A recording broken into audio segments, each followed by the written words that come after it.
better come in. Come on in. It's our turn? Oh, okay. No, it's your turn. So, and we always say who wants to go first. Like whoever wants to go first. We let them pick. We don't want that. Apparently I'm going first, so. So, for instance, our patient, let's go to the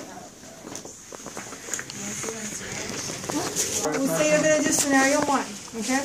So, you don't remember. he starts getting everything ready. So, Maybe Be prepared to do any of the scenarios, though, but we're picking it out. everything, We don't have to memorize, like, scenario 3 was You get this, this right? one. You get this, so this is going to be very helpful. everything is going to be outside of this thing. I usually put contact isolation outside of the room to mimic it as much as we can. Everything's going to be on here.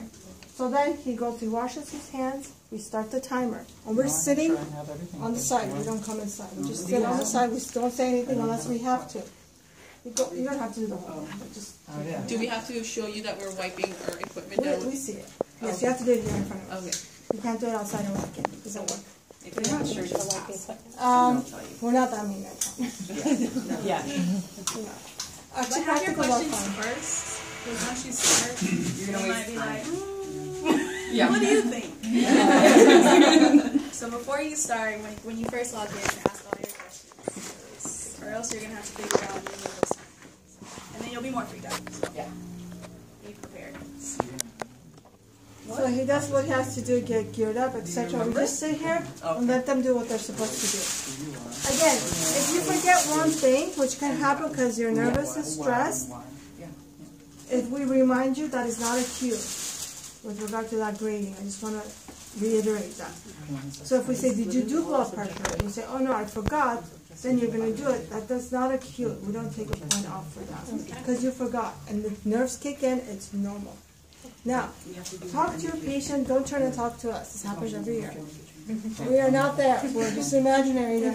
Talk to your patient. Other than telling us the patient diagnosis, you need to talk to your patient. Okay? You do whatever you're going to do with your patient. And then you finish up. Yes. So that when we talk to them, are we explaining like what a CHF is, or You're going to tell us. Okay, that's what So we're just telling you turn and you tell us what CHF is. Got it. Now going off of what Aaron said, if you say something and you're not sure what you said, we'll ask you more. So be careful with what you say unless you're sure about it, because that's normal. Yeah, you tell me something, are you sure? I'm not going to say, so tell me more. Tell me more. Is this what it is? It's not there. We're not trying to trick you, but we want to know if you know what you're talking about. Your CIs are going to be like this. I promise you. So we want you to be prepared. So they do whatever they're going to do. The whole session, we just sit on the side and we just watch. And then we see, we have to give you a cue, we have to do whatever you need. When he's done, he asks his questions. Do you have any questions, any concerns, anything else? How do you feel after the session? She says, yeah, everything's fine, whatever. He goes, he washes his hands, timer stops for both of us. That's how we grade. So timer starts when the water goes off, timer stops when the water goes off. We may come back here with you to see if you're washing your hands properly, but I promise you I'm not going to take a timer out and check how many seconds it is. Unless it's like 2 seconds, and say, obviously. But it has to be. So then he's done. Then he comes, and we usually give feedback at that moment, like when they're done. I will tell you, you know what, this is what you need to work on, this is the thing that you messed up, this is a skill you might need to retake, whatever it is. This is right. And then he goes, lays down, and we say, okay, Erin, you're going to do scenario 2. Then she gets up and washes her hands, does the whole thing. When she's done, we give her feedback, and then both of them go up there. Usually that's our charting area. Sit there and chart, document, and that's it. You guys are time and documentation. 10-minute documentation. Now, again, the time thing is very important for documentation because in real life, when they're going to run their clinical soon, they'll realize it actually. They're going to make you be more efficient with timing with regard to documentation. They want you to do faster and faster, so that's what we're going to work on. So when you document, you bring everything back to us. You give us the rubric and your SOAP note. We don't need the scenarios, we don't need anything else. Because we give you the rubric back. Now, one big thing, look at that rubric when you document. On the documentation part, when you document, make sure everything is in there. Did you bill? Did you do subject? That's like little. It just tells you what you have to have in there.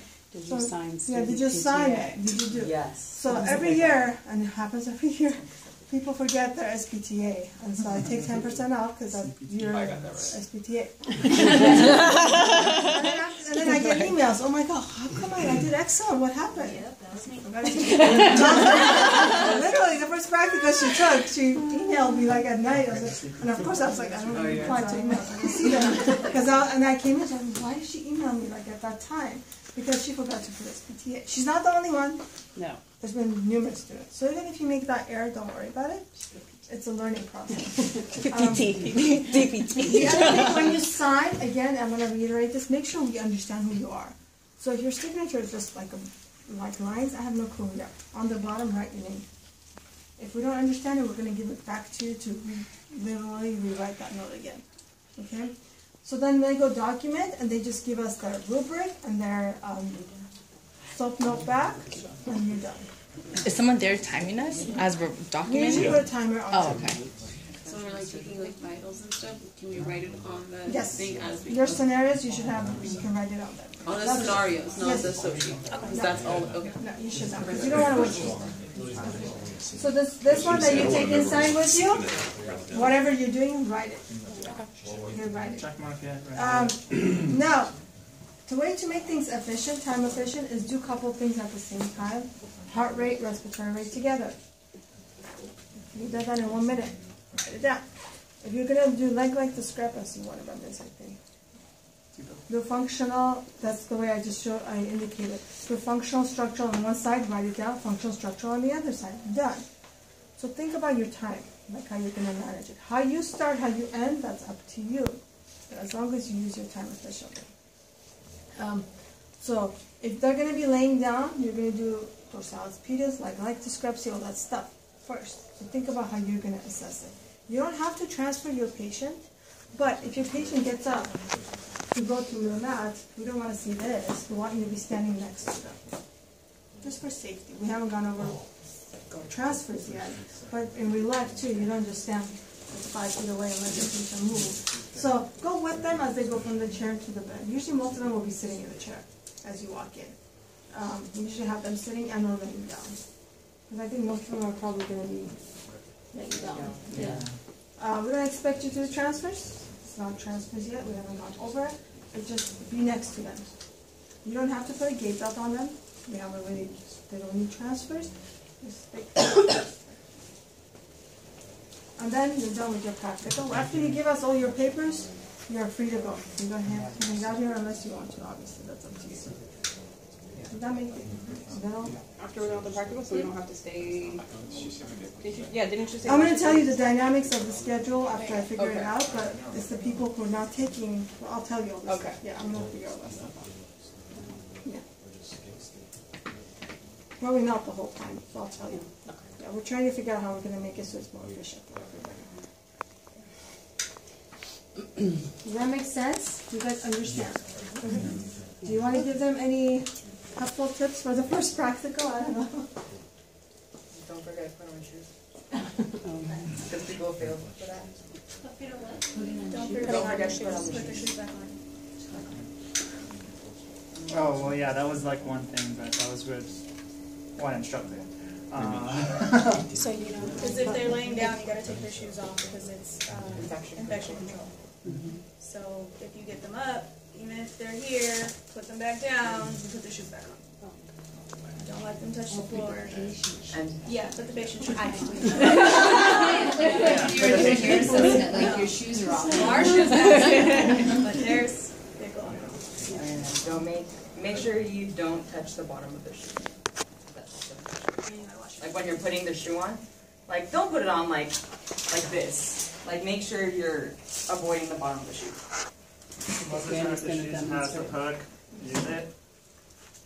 Can you tell they can start? Where one of our students did this.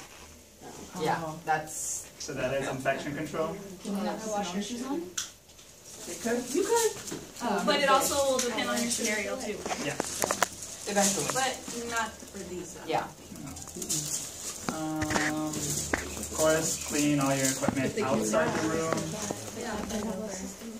They already know the system? Yeah. Cool.